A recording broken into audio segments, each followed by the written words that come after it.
જહાજ ભરેલું હોય એટલે કોઈ ચિંતા નહીં, કારણ કે પ્રોપેલર હોય ને એ ઓટોમેટિકલી અંદર જતું રહે, નીચે જતું રહે, બરોબર.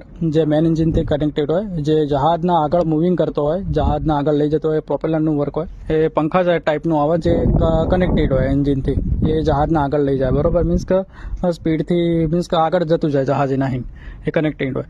જહાજ જ્યારે ખાલી થાય એટલે શું થાય ખબર, કે ઓટોમેટિકલી પ્રોપેલર ઉપર આવી જાય, કારણ કે જે માલ ખાલી થાય ને તો એને શું ખબર કે અંદર નીચે કરવા માટે ઓલરેડી કાર્ગો ભરેલો હતો એટલે ઓલરેડી નીચે હતો, એટલે પછી એના માટે શું હોય કે અમારો વોટર બ્લાસ્ટિંગ ટેન્કો હોય, બરોબર. એ આ ટેન્કો આવી હોય, જોઈ લો, અત્યારે ખુલી છે અને અત્યારે એનું ઇન્સ્પેક્શન ચાલુ છે, બરોબર.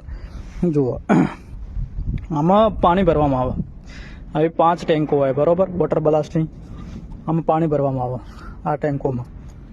અરે બહુ મોટી ટેન્કો હોય, ઘણું પાણી ભરાતું હોય, એટલે ઓટોમેટિકલી એ જહાજ નીચે જતું રહે એટલે દબાઈ જાય, બરોબર. જેવું નીચે જાય એવું, બરોબર, એ પ્રોપેલર હોય ને એ નીચે જતું રહે, બરોબર. એટલે પછી એ મૂવિંગ થતું જાય. Okay, thank you.